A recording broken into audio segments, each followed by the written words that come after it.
Welcome back to What Is Ken Doing? We're sitting at the table on a Sunday night, and got a few minutes left before it's time for bed, and we've got the boys working on their models. We're doing the Stonewoods and Cook Gasser, and we're doing the Zvezda Mater snap together. And we've got Kenny is here wet sanding his body, and he's got it pretty close to finished up before we get the primer on it. These cars, I know there's been a couple of reviews done on these, and I've built this car myself already. And it's a nice kit, it's a fun kit, nice and easy to do, but there is a lot of mold lines in the body, so he's using the 600 grit wet dry to try to smooth it out and get that going. So we've got Henry over here, and he has all of his parts all lined up on the table, and I've cut them off the sprue because it's probably not a great idea for the 4-year-old to be using the razor blade. So anyway, we're going to work with this one and get this on film, and I'm going to show you the progress that we've got on some of the other cars as well. All right, we're back, and my oldest daughter is doing the Corvette. I believe this is a 2005 Corvette, and yesterday she wet sanded her body, and that is pretty well ready to go. This is a nice kit. There was really very little, if any, flash on this kit, so she had a pretty easy time getting that sanded. And my younger daughter was working on hers. Hers is actually a vintage kit. This kit was copyright 1988, and I bought this off eBay for like $5 several months ago, actually almost a year ago now, and didn't really know what I was going to do with it, but when this model build came up, I thought this would be a fun one for her to do. So I actually worked with her on this because there was a lot of flash on this body, and I worked with her to get that cleaned up, and then she did the sanding on it, and so that's ready for primer. And we've got the Chevelle here, which also has been wet sanded. My wife is building this one. This is her first build, and it's going pretty well. The body was in nice shape.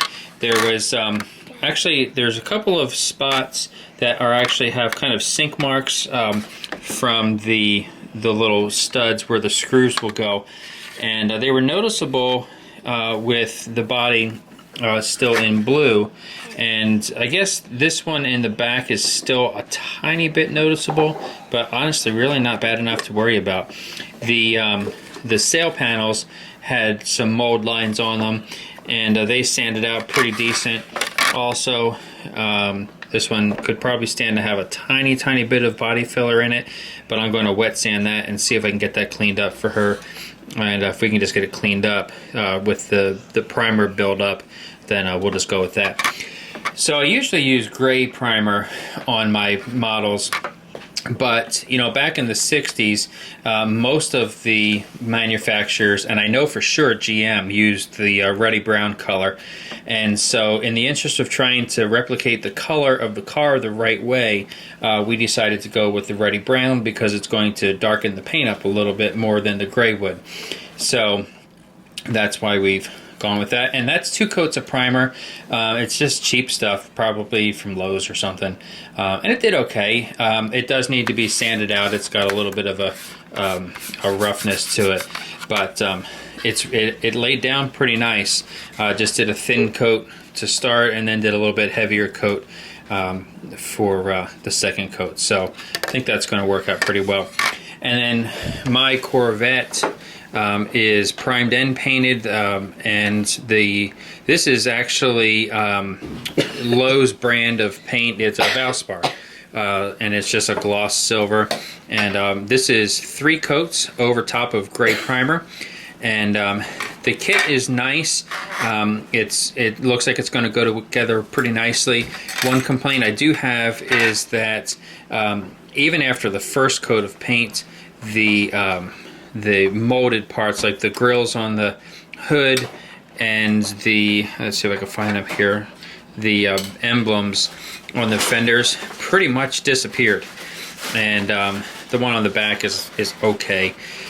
But, you know, I guess we just have to kind of live with that, because there's really not a whole lot I can do. The impression in the mold was just so faint that there's really not much there. So anyway, silver car, it's going to have bright red interior, and I'm actually going to be using a set of wheels out of the Avanti kit. I bought several Avanti kits at Hobby Lobby back at the end of the summer because they were on clearance for like less than half off. And so I'm pulling a set of wheels out of this kit for it. And actually the Chevelle is going to be getting a set of wheels out of this kit also. I think they look a little better because the wheels that came with both of these kits are nice wheels, but they're kind of modern, you know, hoopty kind of wheels. And I don't know, we're kind of GM purists in this family. So anyway, that's the update with these, and we're going to move on to doing the model with Henry for the little Mater truck. So back in a second.